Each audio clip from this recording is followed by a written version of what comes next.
Y el mundo viene, cuando el maíz valía $60, $80, era porque había montañas en el mundo y gran parte de esos excedentes se canalizaban a producción de leche, de carne, que debían ser subsidiadas en los países que podían hacer eso y que a su vez generaban excedentes de muchísimos otros productos.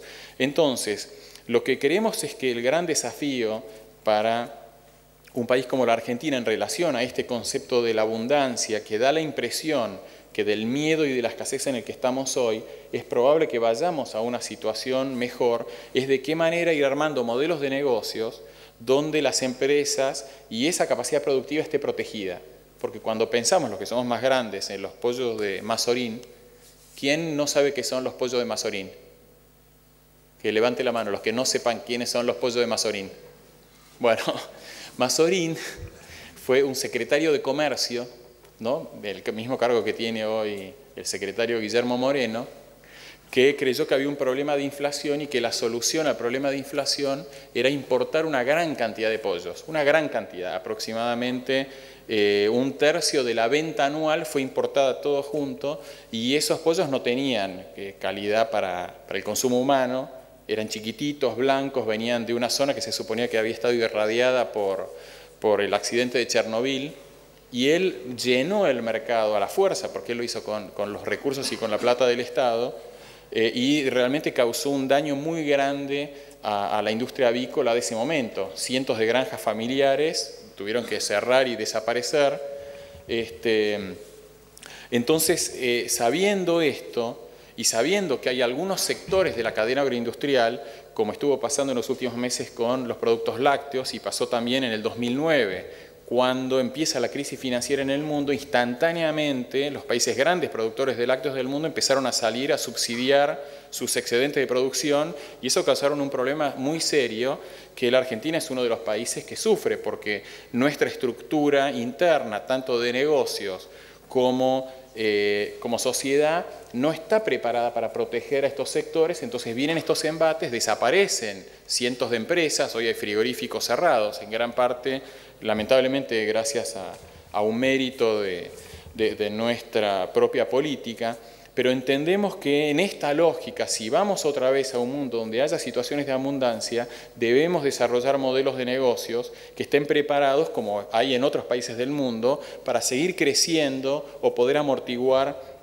estos golpes tan fuertes. Porque así como en el caso de los espárragos, hay gente que hoy le va muy bien haciendo espárragos y a nosotros lamentablemente no, en el caso de los cerdos, los pollos, la carne vacuna, la lechería o los biocombustibles también hay países que pudieron sobreponerse a cualquiera de estos momentos. Entonces, este concepto de la abundancia es una parte de este cambio tan grande que hoy estamos viendo en el mundo.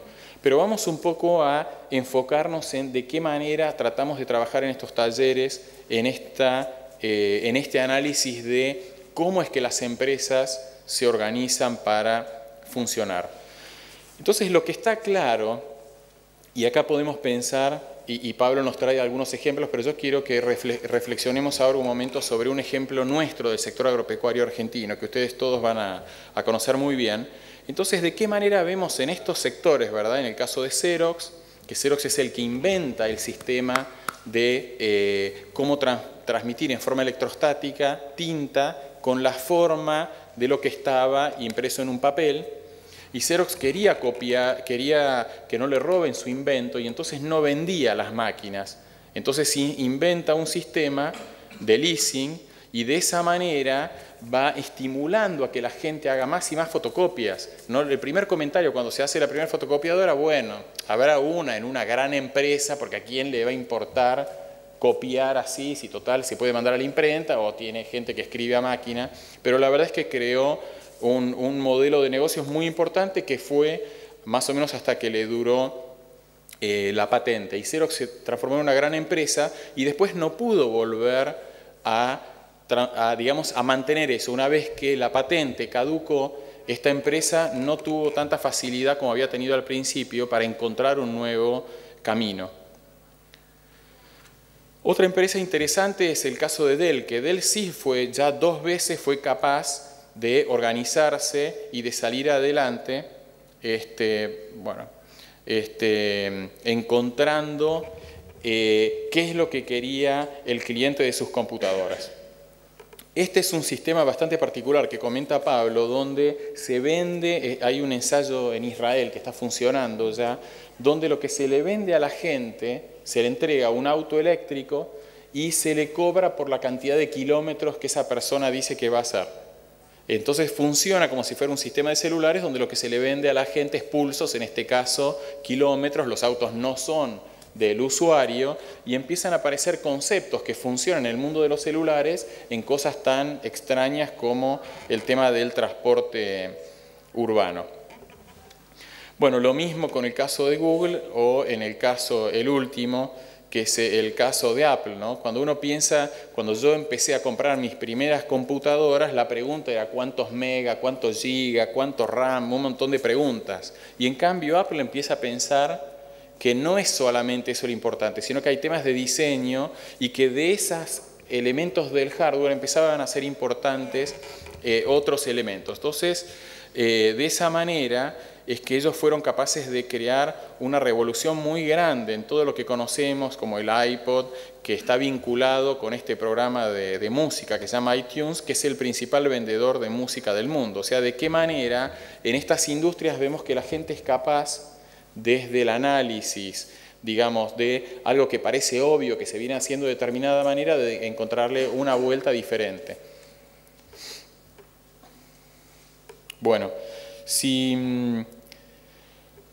entonces, cuando pensamos en esta visión de qué manera se organizan y se piensan las cosas, una forma interesante de plantearlo es preguntarnos primero, bueno, nuestro negocio actual o ese negocio que creemos que es muy bueno, como los que veíamos recién, ¿cómo es que están organizados? Y en este dibujo lo que vemos es justamente este modelo o un esquema de un modelo de un señor que se llama Osterwalder. Y entonces, para empezar a entender esto, enfoquémonos en el medio. En el medio lo que dice es la propuesta de valor. Cuando nosotros producimos algún bien, ¿lo producimos para quién? ¿Quién es esa persona que valora lo que nosotros hacemos?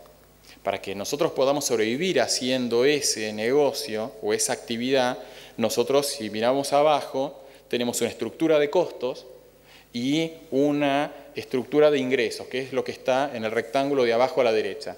Nuestra estructura de costos tiene que ser siempre menor a los ingresos que pensemos que vamos a tener, porque es la única forma que podamos sobrevivir. Entonces, si esto no es así, debemos analizar por qué nuestra propuesta de valor no está funcionando. Cuando miramos a la derecha de la propuesta de valor, lo que vemos es todo lo que tiene que ver con el cliente, que es el que valora nuestra propuesta de valor, el que valora nuestra soja, un chino, un europeo, y que está dispuesto a pagarnos para que nosotros compremos sembradoras, desarrollemos tecnología, desarrollemos la siembra directa, etcétera, etcétera. Pero es muy importante ahí el desarrollo cuando pasamos de estos negocios de commodities, donde hay canales comerciales que se ocupan de nuestros productos, a otros tipos de negocios, que es lo que vemos que en el sector agropecuario mucha gente se empieza a plantear, que es pasar a producir o carne de cerdo o pasar a producir etanol, donde entendemos que es muy importante entender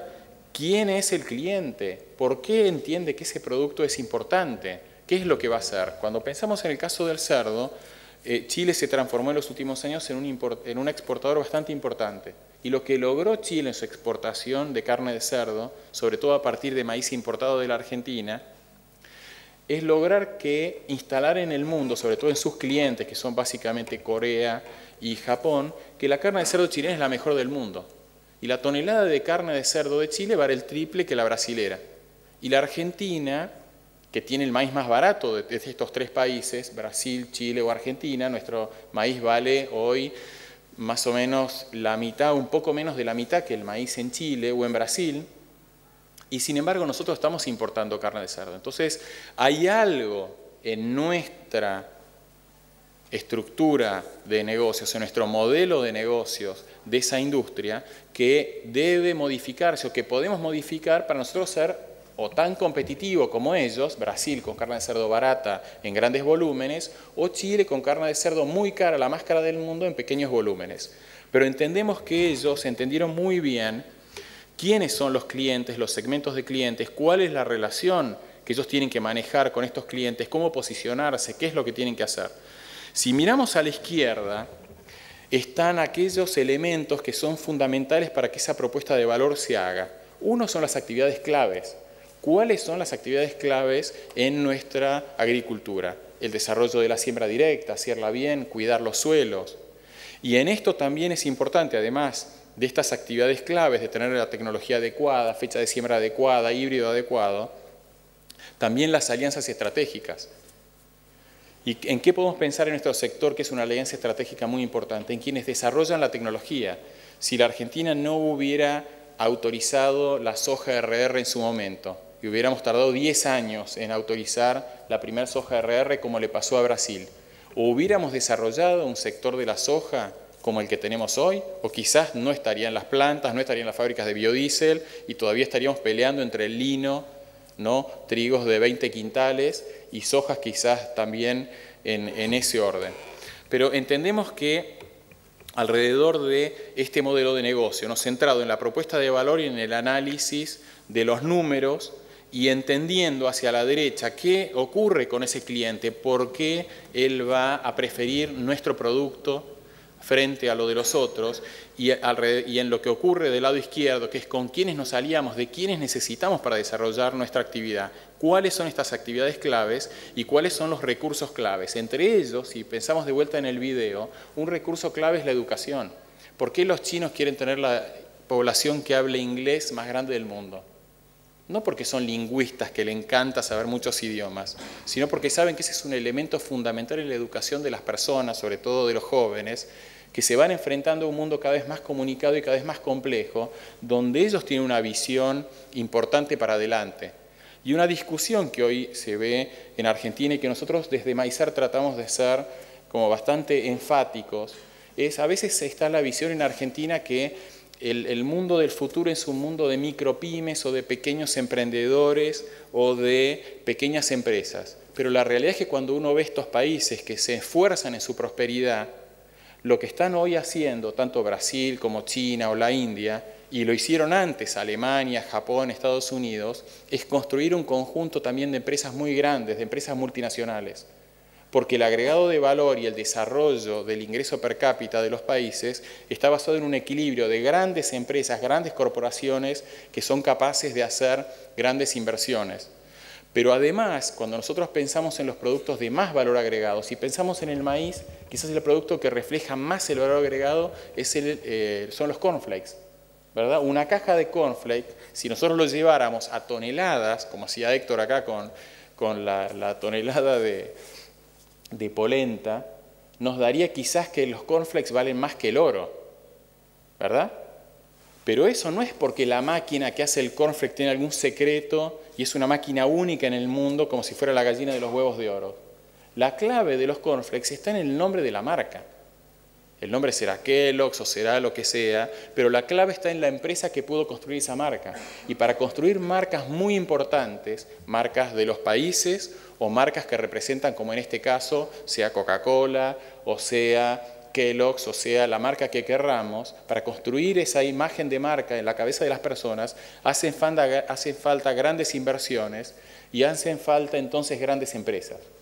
Los países que solo tienen pequeños talleres, pequeñas micropymes, que siempre están peleando apenas la supervivencia, es muy poco probable que se puedan transformar en países muy prósperos con alto nivel de ingresos per cápita. Para eso también hace falta grandes estructuras y que esas grandes estructuras puedan, que es lo que hoy vemos en Brasil. La empresa que compró Avex hoy es la empresa de alimentos más grande del mundo. Y ellos construyen esas grandes corporaciones, grandes empresas, no por error. Las hacen porque entienden que de esa manera van a colocar más marcas brasileras en el mundo y más productos brasileños en el mundo y que eso se va a ver reflejado en el ingreso per cápita mayor de los brasileros. Y si miramos el ingreso per cápita de la Argentina y Brasil en los últimos 10 años, vemos como la Argentina se mantiene más o menos 10, 11 mil dólares y Brasil pasó de 3.000, 3.500 dólares a 8.000, 9.000 o casi 10.000 dólares. Y creo que en gran medida tiene que ver por esa claridad de la importancia que tienen los modelos de negocios en el desarrollo de la sociedad. Entonces, como veíamos recién, Este es el esquema formal y las preguntas que se hace Osterwalder cuando diseña este modelo. Ven, está en el centro de la propuesta de valor, abajo, que pregunta, ¿no? ¿Qué problemas de los clientes estoy resolviendo y qué necesidades estoy satisfaciendo? ¿Verdad? Cuando Brasil se plantea, bueno, voy a exportar etanol, voy a exportar pollo brasilero a Europa, se pregunta esto: ¿qué puedo hacer? ¿Cómo puedo lograr que ese cliente, sea alemán, francés o chino, vaya y elija nuestro producto? Pero es básico, como yo les decía antes, la parte inferior de esto, donde está la estructura de costos, basado en resolver preguntas y respuestas, que vamos a hablar un poco mañana del punto de vista de la estrategia, que es como la disciplina que está atrás de todo esto, y cómo generar ingresos, y que, como dice en la pregunta abajo, no sé si se lee, ¿qué valor están dispuestos a pagar los clientes por tu solución? ¿Mediante qué forma de pago? Y si vamos cada vez a un mundo más conectado, más complejo, donde las marcas son más importantes, pero también cada cliente va a tener, o cada sociedad, visiones diferentes de lo que quiere comer, el tipo de energía que quiere disponer y otras actividades que de nuestro sector van a salir y que lo vamos a ver con el doctor Eduardo Trigo alrededor del concepto de la bioeconomía. Creemos que hay muchas formas de generación de ingresos que tenemos que tener en claro que pueden salir como bienes o servicios de nuestro sector. No solamente que sean productos o alimentos, quizás algunos vinculados con el ambiente, vinculados con los servicios ambientales y el cuidado de los ecosistemas, o vinculados con el turismo y otro tipo de satisfacciones. Bueno, cuando pensamos también en los modelos de negocios, podemos pensar que una empresa, una marca, ¿no?, un mercado, como algo dado. Pero también otra discusión muy importante hoy es que ante un entorno tan cambiante como veíamos en el video, la mayoría de las personas que hacen trabajos hoy en un país como en Estados Unidos, esos empleos no existían hace 5 o 6 años.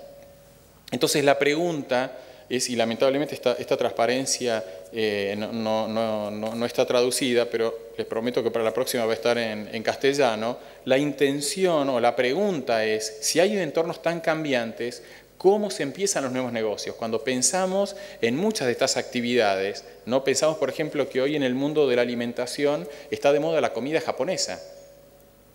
¿Cuánto del sushi que hoy se vende en restaurantes de sushi de todo el mundo, o está de moda la comida peruana? ¿Cuánto depende de estrategias específicas de organizaciones para preparar a los chefs, para conseguir que esos productos estén en el lugar de preparación, para convencer a los clientes que vayan? Y hay entonces esta visión es muy interesante, que es un profesor que también da clase con Pablo Bereciartúa. Entonces, lo primero que ellos plantean en esta especie de círculo de ir ensayando cómo crear empresas es, en primer lugar, a partir de una idea mínima, construir un producto y tratar de llevarlo a un mercado. Pero esta primera etapa, ¿no?, que es lo que aparece del lado de allá arriba, ¿verdad?, que es ensayar y simular qué es lo que pasa, tiene una segunda etapa que es la de las mediciones. ¿Cómo responden los clientes? Vamos y veamos por nosotros mismos de qué manera eso responde. Y ahí viene la tercera etapa de esta, que es el inicio de una nueva actividad que en este caso ellos la llaman como el inicio de nuevas empresas con la menor cantidad de recursos posibles. Porque obviamente si la Ford o una gran corporación, empresa o una nueva unidad de negocios dispone de una gran cantidad de recursos. Pero hoy es un mundo donde hay miles y miles de emprendedores en el mundo en temas de energías renovables o de alimentación o de otras actividades que empiezan con una pequeña idea y ven. Entonces ahí viene la tercera etapa, que es la del aprendizaje, y donde él plantea dos cosas, dos caminos al aprendizaje. Yo aprendo, ¿y qué hago? ¿Cuáles son las dos decisiones? Primero, pivotar. Aprendí que esto no es del todo lo que puede ser, entonces cambio el ángulo y salgo a buscar una nueva modificación de esa idea, y creo que ese es el caso de Apresid. Cuando pensamos en Argentina, la instalación de la siembra directa, creo que es esto.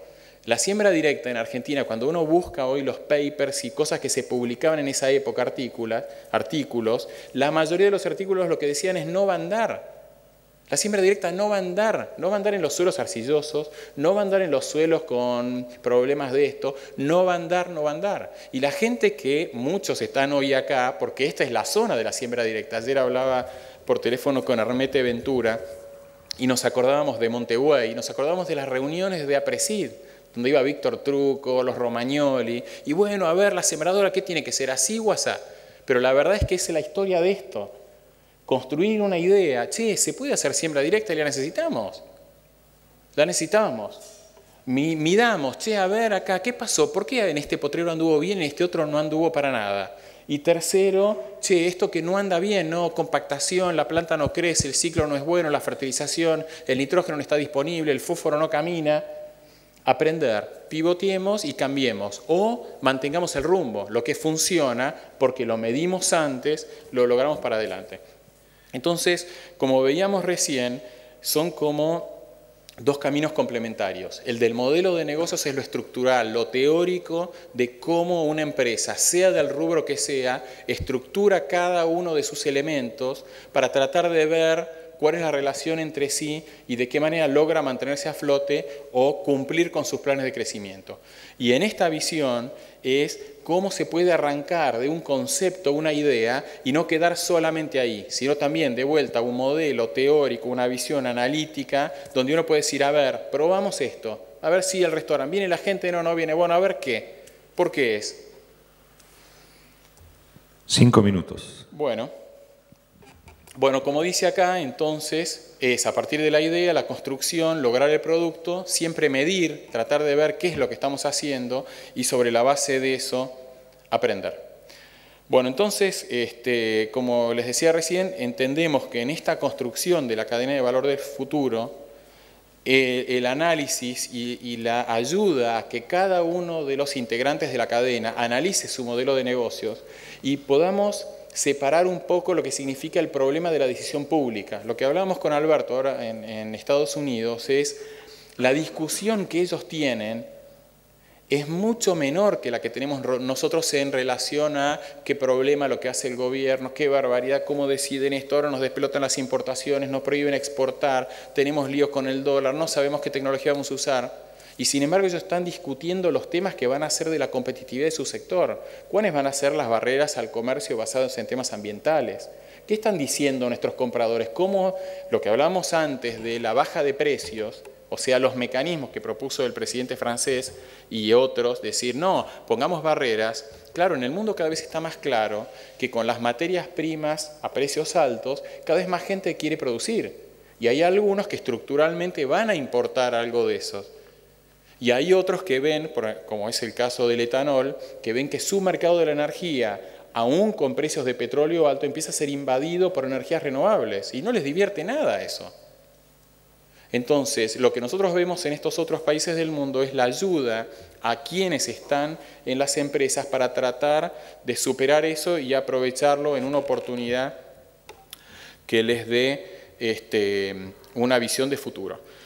Bueno, Pablo lo que nos preparó son un conjunto de ideas de lo que venimos discutiendo, ¿verdad? En estas reuniones entre Maizar, el ITBA y otros actores. Entonces, lo que entendemos es que es clave en este futuro, y que en Argentina el productor lo viene haciendo hace rato, que es ir pasando de este productor a empresario. No solamente por las razones que vimos en los últimos años, sino también por pensar en la propuesta de valor. ¿Cuál es la propuesta de valor de cada empresa agropecuaria? ¿Cuál es la que hace que tenga una ventaja competitiva? ¿Y cuáles son aquellos elementos centrales que hacen que esa empresa haya crecido y hoy sea sustentable? Y siempre pensar en función del mercado, tanto entendiendo el mercado actual, ¿quién nos compra el maíz? ¿Por qué los chinos nos compraron soja? ¿Van a seguir para siempre así o un día van a decir basta y se acabó? En segundo lugar, lo que venimos discutiendo, y queríamos dejarles hoy la idea, es tratar de generar como una nueva disciplina para la generación de estos nuevos modelos de negocios o crecimiento de las empresas de nuestra cadena de valor.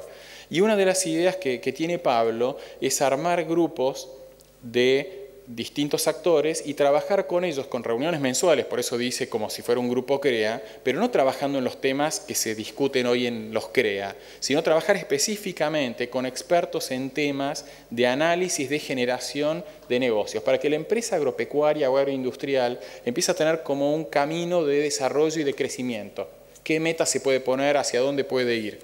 Y que esto tenga foco, obviamente, en el análisis de la creación de nuevos negocios, porque vemos muchas empresas que se incorporan, las nuevas generaciones, se incorporan los hijos, empiezan a aparecer visiones de alguien que puede invertir, y creemos que sería muy importante que en Argentina se haga en forma metódica y no lamentablemente como nos pasó con los espárragos, que no es que no vinieron expertos, fue un caso extraordinario el de los espárragos, se hizo realmente con una gran dedicación, ¿verdad? En la zona, sobre todo el eje de la zona fue Varadero, San Antonio de Areco hasta Luján, pero lamentablemente lo que entendemos ahora con el tiempo es que nos faltó en ese momento un análisis más metódico de qué necesitábamos, quién era el cliente, qué quería, y poner foco en eso y no perder nuevas oportunidades que hay hoy.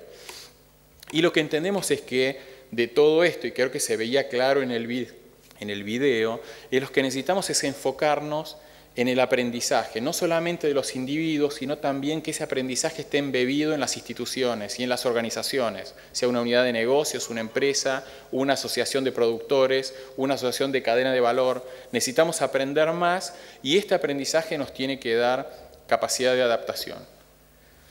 Bueno, evidentemente estamos en un mundo que va hacia la importancia de la conexión y es una de las razones de la fundación de Maizar y de las otras entidades de cadena, cómo reforzar nuestros vínculos entendiendo los demás. Mañana vamos a hablar un poco más de este tema.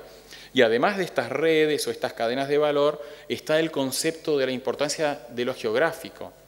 Es importantísimo lo que decía Héctor de Río Cuarto como capital de la bioenergía argentina.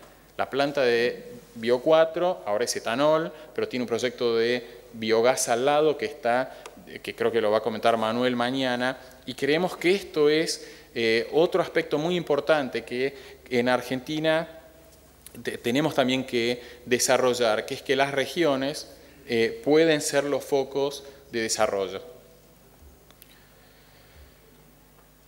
Bueno, creo que con esto terminamos. Entonces, lo que queríamos comentarle es esto, cómo estamos desde Maizar tratando de trabajar en este sentido, yendo como hacia adentro de nuestra cadena de valor, en temas que vemos que no son comunes en nuestro sector. Mañana vamos a hablar un poco del concepto de la estrategia justamente y esto, pero vemos que en el mundo se van desarrollando nuevos conceptos, o algunos conceptos no tan nuevos, pero creemos que pueden ser de gran ayuda para nuestro desarrollo. Así que no sé si estoy más o menos bien en el tiempo. Sí, nos queda tiempo por si alguien quiere hacerle alguna pregunta específica. ¿Cómo es esto? Nosotros les alcanzamos algunos de los micrófonos si alguien quiere. Eso. Y lo pongo a Pablo en la conexión.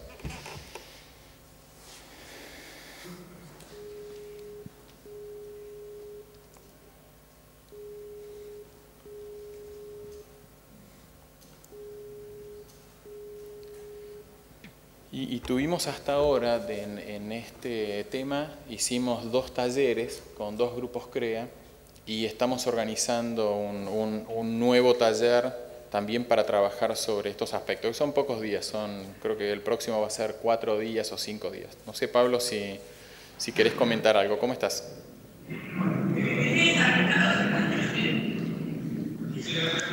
¿Pablo? Bueno, me parece que...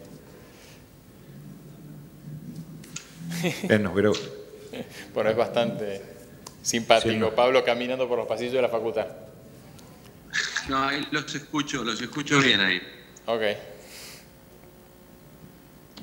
Bueno, no sé, Pablo, si querés comentar alguna de las actividades que estamos llevando adelante, si querés comentar algo. Sí, si no lo has hecho, porque en un momento, sí, hace un rato me estuve desconectado, sí. Como mínimo quisiera mencionar que hemos mantenido un desayuno muy importante, nos pareció a nosotros, el viernes pasado, que ese desayuno nos permitió establecer estas ideas y compartirlas con varios de los actores del sector.